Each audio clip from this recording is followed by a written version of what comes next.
Good morning, guys, or afternoon now, as the case may be, whenever you see this.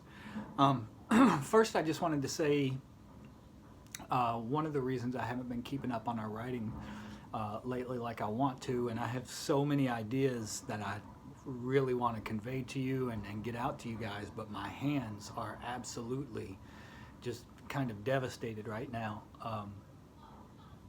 Just from emails, texts, messages, in addition to writing books and trying to keep up our writing.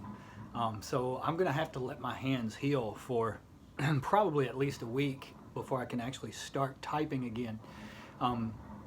That's why my reason for bringing this up is because that's why I haven't been answering any messages that people have been sending, any questions people have been asking, any of that.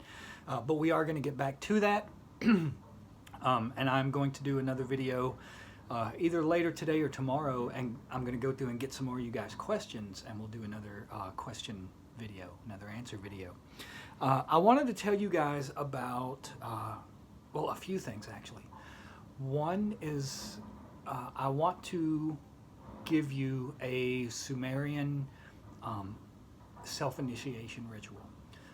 What this does, if you perform this ritual, essentially what you're doing is saying you pledge and dedicate yourself to pursuing this path, and you are asking for aid and assistance in pursuing this path, in taking up these practices.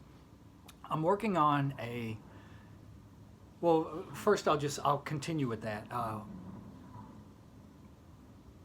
You do this ritual.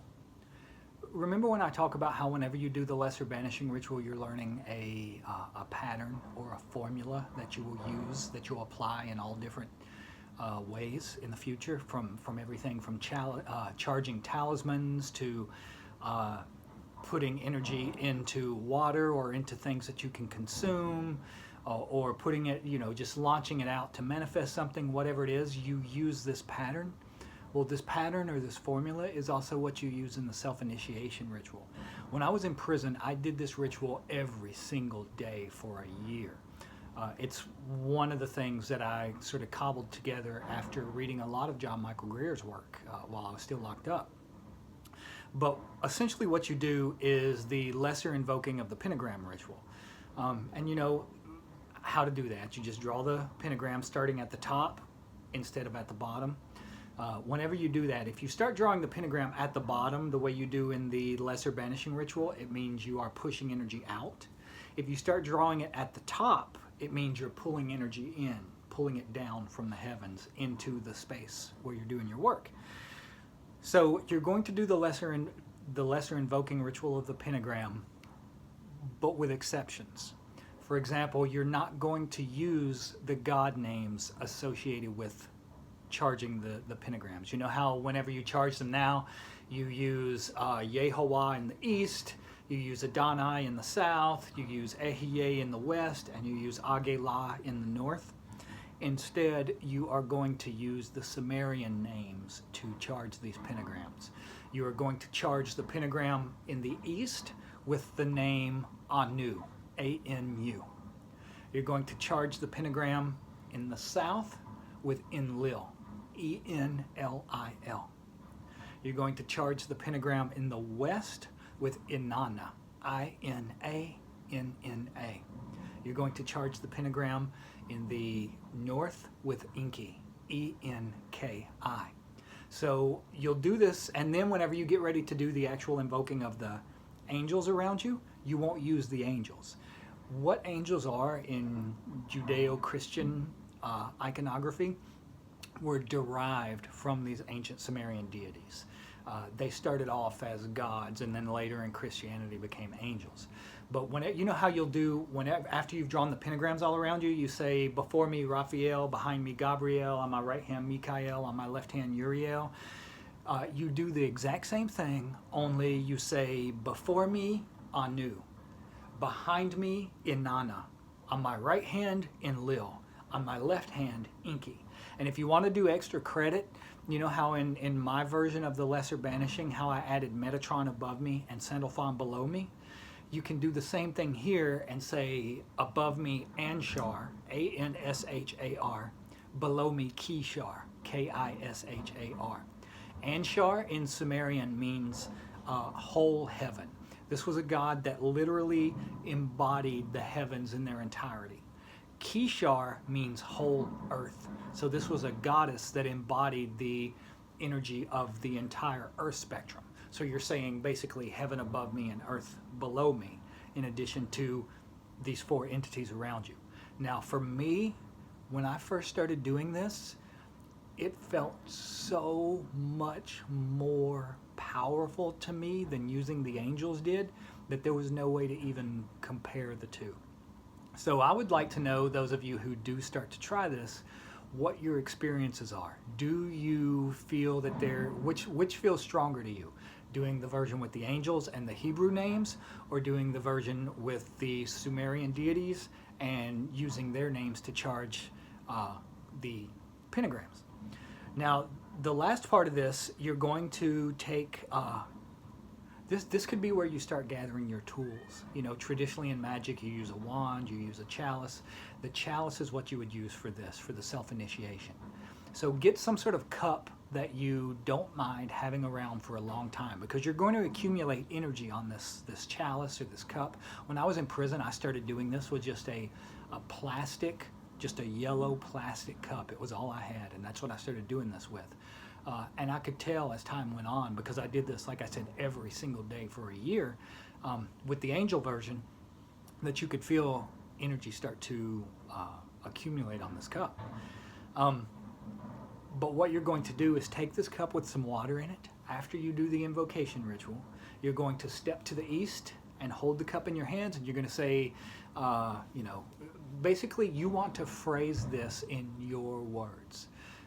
You're going to say, Anu, source from which the gods came, may your power, your blessings, and your favor descend upon this chalice, or descend upon this water, so that it may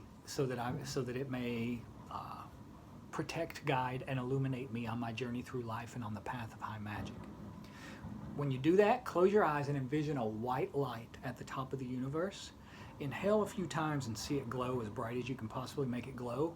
And then after the last time, see just a shaft of light come down, just descend down as fast and powerfully as you possibly can, and completely saturate the cup and the water that you're holding.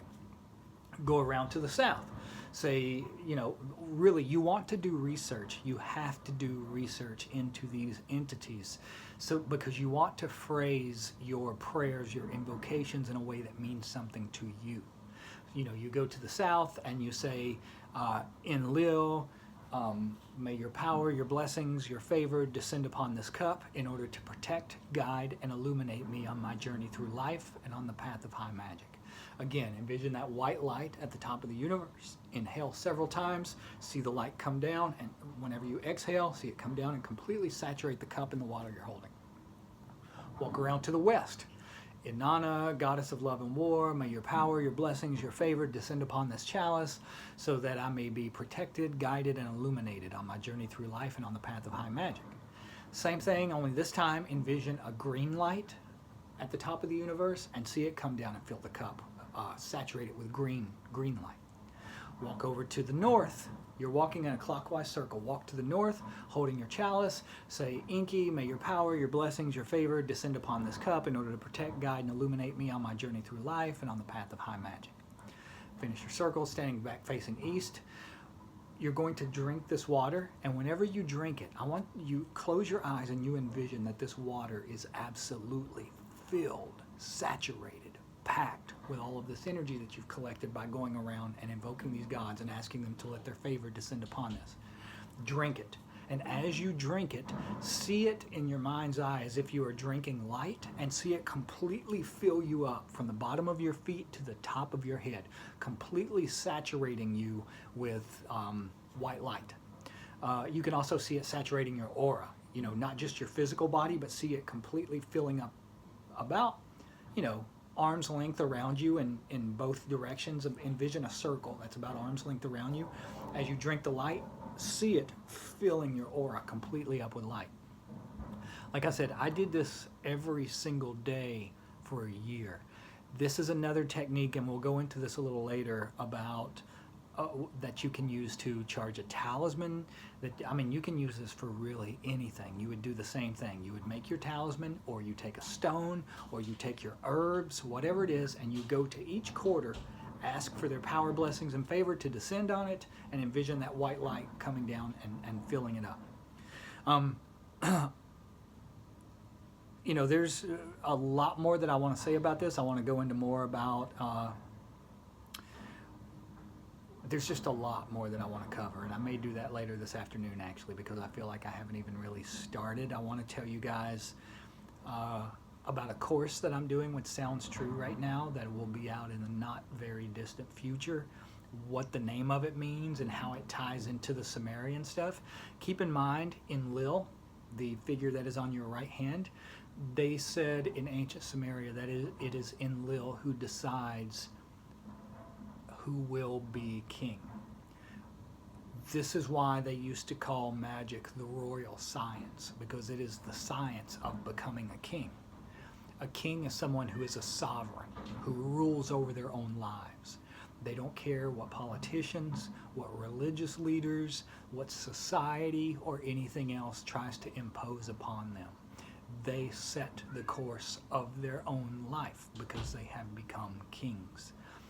Doing this initiation ritual is a huge step in that process. Okay, guys, I love you. Thank you so very much for sticking with me through this time. It means more to me than I can possibly say. You guys are, and always have been since we started doing this, my first priority. So as soon as I can start writing, this is where it's going to be. Thank you for sticking with me, and I'll talk to you later. Bye-bye.